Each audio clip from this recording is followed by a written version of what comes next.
मुंबई में आयोजित बीजेपी नेताओं की बैठक में केंद्रीय गृह मंत्री और पार्टी के मुख्य रणनीतिकार अमित शाह ने कहा है कि राज्य के पूर्व मुख्यमंत्री उद्धव ठाकरे ने बीजेपी के साथ धोखाधड़ी की है। ऐसे में उन्हें सबक सिखाने की जरूरत है। रिपोर्ट की माने तो पार्टी नेताओं की बैठक में शाह ने ये कहा, हम राजनीति में सब कुछ बर्दाश्त कर सकते हैं पर धोखाधड़ी नहीं। रिपोर्ट की माने तो शाह ने पूर्व मुख्यमंत्री पर आरोप लगाया कि अपनी पार्टी में हुई टूट और उसके बाद हुई अन्य घटनाओं के जिम्मेदार वे खुद हैं। उनके लालच के कारण पार्टी उनके खिलाफ हो गई। ये कहकर उन्होंने उन सभी आरोपों पर विराम लगाने की कोशिश की जो ये कहते हैं कि एकनाथ शिंदे की बगावत और महाराष्ट्र में सत्ता में बीजेपी का हाथ है। दिल्ली के उपराज्यपाल विनय कुमार सक्सेना के वकील के जरिए आम आदमी पार्टी आतिशी, दुर्गेश पाठक, सौरभ भारद्वाज, संजय सिंह और जैस्मीन शाह को सोमवार को लीगल नोटिस भेजा गया है। हालिया दिल्ली विधानसभा सेशन के दौरान आम आदमी पार्टी विधायकों ने आरोप लगाया था कि खादी ग्रामोद्योग के चेयरमैन रहते हुए विनय कुमार सक्सेना के निर्देश पर गलत तरीके से पुराने नोटों को नए में बदलवाया गया और उसमें 1400 करोड़ का घोटाला हुआ। इसी मामले में उन्होंने ये एक्शन लिया है।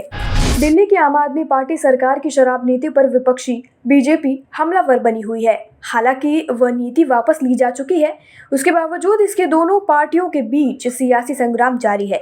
बीजेपी ने एक स्टिंग जारी करके केजरीवाल की शराब नीति में कमीशनखोरी का आरोप लगाया है। बीजेपी प्रवक्ता संबित पात्रा ने कहा, स्टिंग मास्टर का ही स्टिंग हो गया। घोटाले के एक आरोपी के पिता ने खोल दी पोल। इस पर दिल्ली के उप मुख्यमंत्री मनीष सिसोदिया ने पलटवार करते हुए कहा कि बीजेपी बहुत दिन से चिल्ला रही है कि घपला हो गया। कभी कहते हैं 1300 करोड़ रुपए, कभी 8000 करोड़ रुपए, कभी 500, कभी 1044 करोड़, कभी 30 करोड़। क्या उद्धव ठाकरे को शिवाजी पार्क में दशहरे पर आयोजित होने वाली शिवसेना की सालाना रैली को संबोधित करने का मौका नहीं मिल पाएगा? राज्य में जिस तरह के हालात पैदा हो रहे हैं और बीएमसी की ओर से अब तक मंजूरी न मिलने से ऐसे ही कयास लगने लगे हैं। इस बीच केंद्रीय मंत्री रामदास आठवले ने भी उद्धव ठाकरे को चुभने वाली सलाह दी है। एक निजी कार्यक्रम में मुंबई पहुंचे आठवले ने कहा कि असली शिवसेना तो एकनाथ शिंदे की है, इसलिए रैली करने की अनुमति उन्हें ही मिलनी चाहिए। यही नहीं, उन्होंने कहा कि उद्धव ठाकरे को शिवाजी पार्क की बजाय कहीं और रैली कर लेनी चाहिए। उत्तर प्रदेश की राजधानी लखनऊ के एक होटल में भीषण आग लग गई। होटल की आग पर काबू पाने के लिए फायर ब्रिगेड की गाड़ियां मौके पर पहुंच गई है। होटल से 15 लोगों की सुरक्षित होने की खबर सामने आई।